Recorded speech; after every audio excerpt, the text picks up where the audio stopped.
footage and what kind of condition what was it in, and how did you first start like conceptualizing like how to put this together, like what pieces to incorporate, and yeah. We were approached by Bruce Watson from Fat Possum Records. He procured this film, which had actually been like sitting in Gene Rosenthal's living room for like 48, 49 years. And Gene went out and shot the movie, and he got it processed, but he couldn't afford to make the movie. Gene owned a record label at the time called Delphi Records, which you guys probably know. Anyhow, but so he shot this footage and it sat there. Bruce went up there to buy some masters of music from him, and it turns out that he found out that he had this film. So Bruce immediately bought the film from him, got it transferred, and brought it to us. And so from there, we worked with Bruce on how we were going to make the movie. That doesn't totally answer your question. To answer it. Now let's talk about my question. Yeah, let's do that. we knew that we really wanted to make something that looked and felt like it was made from 1969, to really honor the way the movie would have been made then by Gene. So we never met Gene. We still haven't met him to this day. He's quite a recluse at this moment. He's actually one of the few people who's actually still alive from this time as well, which is really interesting. As you can see, most of the artists are dead now. But we really wanted to do that, and Lisa and I are, huge film buffs, and particularly movies from the 60s and 70s. So to get to make a movie like this in this way was really a dream project for us. Does that answer your question? That's super interesting. Okay. So how much was that? So there was like 3 days worth of footage, and there were 5 cameras rolling. So going through that, and basically what we wanted to do was put together what we thought would be like a nice playlist. Like if we were to just like play this, some of the highlights of the festival, because the festival there's so much music, and there were a lot of artists that also didn't get recorded on film. They did on tape, but on the Nagra, but they didn't get. So anyhow, we chose the stuff that we thought was the most exciting, and then we started putting the movie together. And honestly, the hardest part of the movie was syncing all of the footage, because there were no sync points at all. So for anybody who's like shot film and audio before and had to sync, when you have a clapboard, that's what the clapboard's there for, basically, is to sync your audio and your film together. They didn't have any of that, so we had to do that all by eye, and that was the toughest part of making this movie. I think. The rest of it was really all fun, and that was fun too. Would you say? Yeah, definitely. And the sound was difficult too, because it was all recorded on that Nagra that you saw. So. At the beginning of the movie. Yeah, that was it. That's all we had to work with. Was the material in good condition? It was in great condition. Yeah, it really was. It was amazing sitting in his home. Yeah. Because most of the time, film is kept like in a temperature-controlled vault. I'm sure Gene's house was not temperature-controlled. From what we know of Gene. But anyhow. So putting all that together was that was the biggest challenge, but then working with Bruce, who's awesome, and I wish he could be here, he wishes he could be here too. We really bonded with him. He was a great guy, and he was such a great collaborator. And Lisa's an amazing collaborator as well. If you ever want somebody great to collaborate with, And the footage, there wasn't a lot we can do in color correction, so it's pretty true. It's true to what it was. Yeah. We really did not want to get in the way of the performances. The performances were really the most important part of the movie, and hopefully you weren't thinking about the filmmaking, you were just enjoying the performances. And they're amazing. And we've seen the movie a bunch of times now, and I just love the music more and more every time we see it. We've done some more research since then, and we found that Joni Mitchell wrote a song about Furry Lewis on Beale Street. Yeah, called Furry First Sings the Blues, yeah. If you haven't heard it, it's a great song. It tells a lot about furry. Maybe I won't give it away in case you want to hear the song, and you'll be able to tell from what he did in the film why he acted the way he did from the song, which is really interesting. And then also we're doing a piece on Led Zeppelin, and Nathan Beauregard was in the background of one of their footage concerts, from there. actually. Yeah. So. And anybody who's a fan of the Stones or Led Zeppelin, you can really hear the influence of this music. And they're playing. I know Jimmy Page was really like he was a real student of the game, particularly of those artists. And Jack White too, actually. Has anyone seen It Might Get Loud? Have you seen that film? Check that one out. That's a Davis Guggenheim film, and they talk a lot about the influence of these artists on those guys. Well, let's open it up to the audience. Who has questions about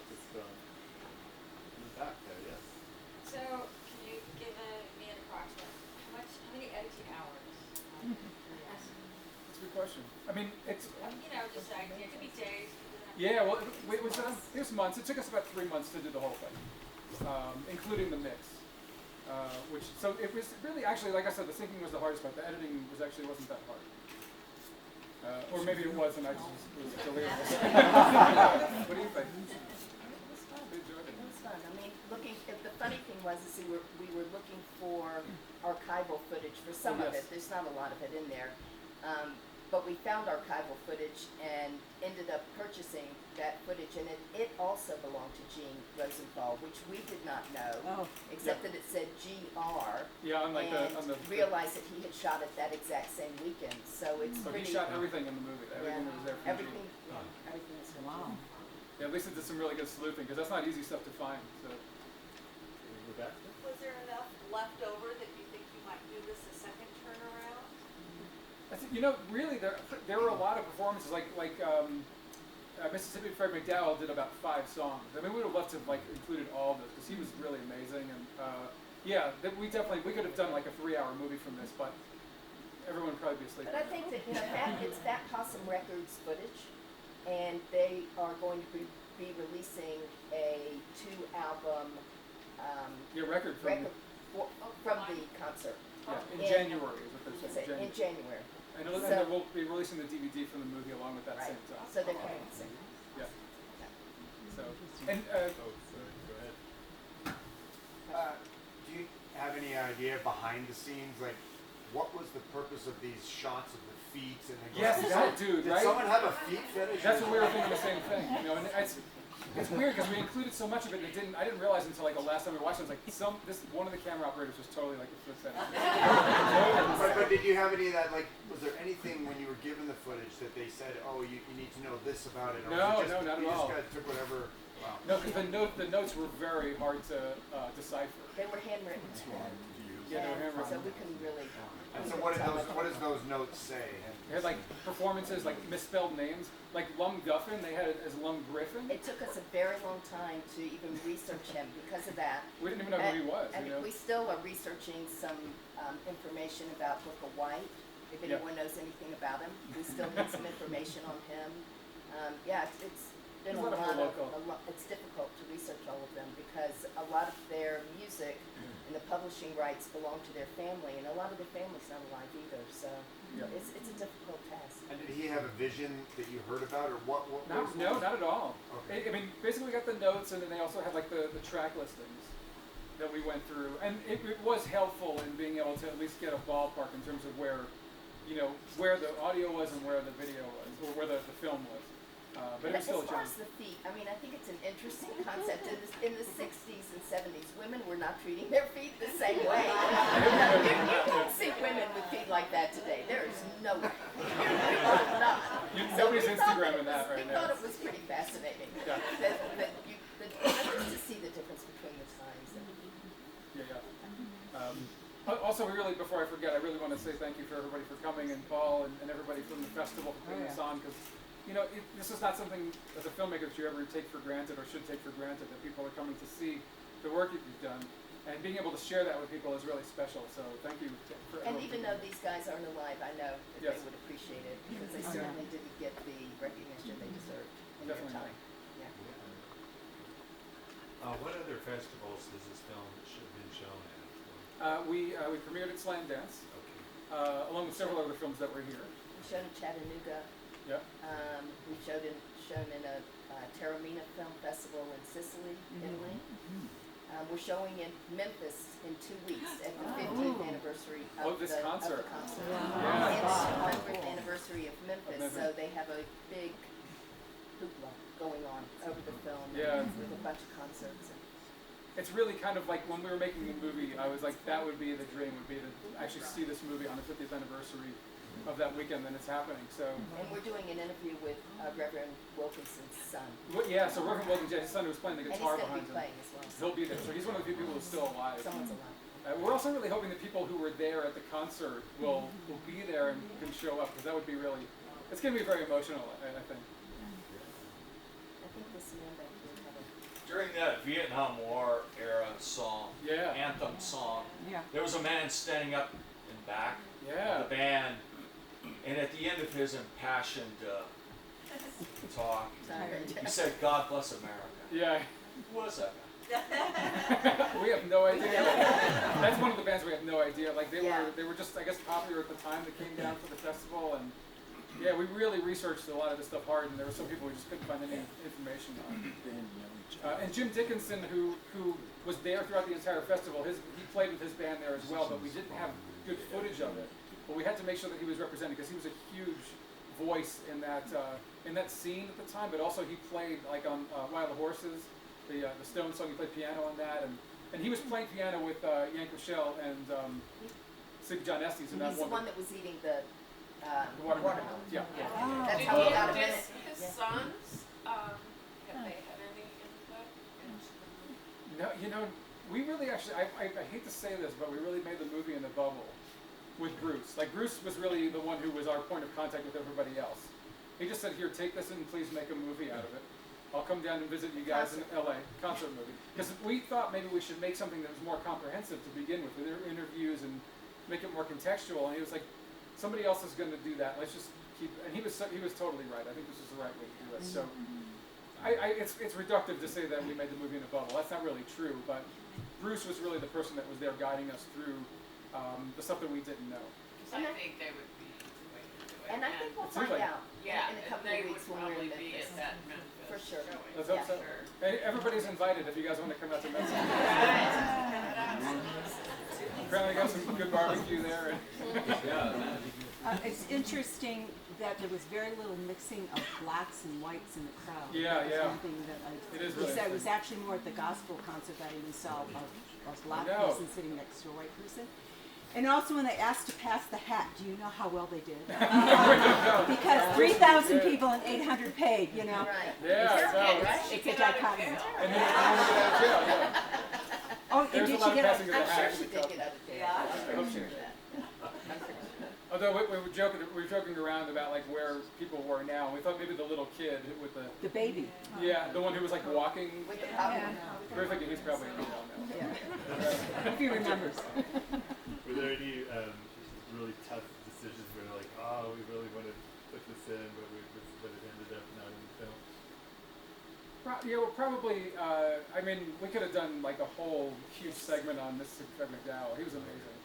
Just a great personality, and as a matter of fact, he plays one of the songs he plays is "You Gotta Move," which is on, I believe, not Sticky Fingers, but it's on one of the Stones records. I think it's on Some Girls. And I'm telling you, they play the song exactly the way that he did. It's Wow. pretty crazy. I mean, if you research these people, everyone has played their music. Every Yeah. large band. The And they made all the influence money on it, over, these guys. yeah, the influence over rock is amazing. Really. Incredible. Were you guys blues fans before you started this? I wouldn't say we were deep blues fans, but yes, we were a blues fans. I was. Yeah. But I'm not going to say that I knew that much about these artists. They're older artists that I admittedly didn't know that much about, but I definitely was. I learned to play the blues guitar because I was in the band. Yeah. But we really got an education from the movie, and it's really been, and I think I can speak for the rest of us, but we keep being inspired by these artists. And you know, most of the time when you make something and you keep watching it over and over again, you really get sick of it. But because this movie is about them and about their legacy, I think it's easier for us to be able to really enjoy them, appreciate them more every day. Especially Furry Lewis and like Joanne Kelly, who such an amazing like consummate blues voice. Yeah. Yeah, incredible. I never heard of it. Yeah, and you know we looked her up, and she has a few records on Spotify if you want to listen to some of that stuff. What about the Let the Sun Shine In? Who performed that? That was the Bart Barclays. Case did the first Yeah. name. Yeah, you had me at Rufus Thomas. Was it? Nice, good, yeah. So, you know, like if you lined that up and put them first, you had me then. Oh, Yeah, good, that's good. great. I'm in all the way. It's Awesome. amazing, yeah. It's Well, mission amazing. accomplished. So you know, I mean, as many of you know, the Barclays backed up Otis Redding at Monterey Pop the year before that. So, but then the plane crash happened, and only a few of the band members remained, and there were some new people in the band backing up Rufus there. But we wanted to try and really get as much of them in there as possible. Yeah, Rufus is amazing. And you know, like that's the whole thing is I think that at first we were afraid like maybe the music isn't going to be enough, to sustain this. Not just because I think a blues audience would love this, but we really wanted to make it so that other people who, you know, the uninitiated would enjoy it as well. And it seems like so far that's been the case.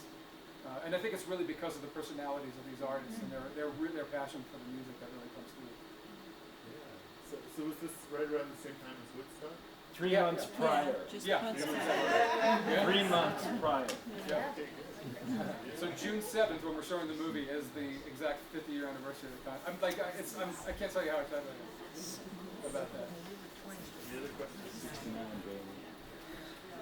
So I'll have I thought about the 106-year-old man that he was born during the Civil War. During the Civil War, yeah. right. Nathan Beauregard. Yeah, man, amazing. And yeah, he showed up in all this footage that we were seeing with Jimmy Page, Yeah. talking about him and all these other guys. It's incredible. Wow. And I think he died the year after. I think he died when he was 107. So that's pretty good. That's a good long They life. don't know exactly. Yeah, yeah. There weren't good records then, so they think. Yeah, because I don't think he had an exact birth certificate. So do you guys have other projects in the works? Or? Got quite a few. Yeah. We're working right now on a documentary with Mandy Stein, who actually, Mandy Stein was the person who hooked us up with Bruce Watson to begin with. She is the daughter of Seymour Stein, who is the founder of Sire Records. And we're doing a documentary about him, his life, and his family. Wow. So that's one of the things we're working on. But we have a production company in LA, and we have about 10 projects going at once usually. Mostly non-scripted television. We're about to do something for CNN. And then what else are we doing? We write, and And we have our own stuff to do. we write horror films. Yes. It doesn't It's really so, fit like, they're so together, similar, but right? yeah, it doesn't fit together, but kind of it does. But yeah, I worked on, as a matter of fact, last night was the last episode of Last Call with Carson Daly, and I was a director on that show for 4 years. And so we did lots of music, and Carson really gave us the opportunity to meet some amazing, and work with some amazing artists. So that really helped a lot in terms of informing how we made this movie.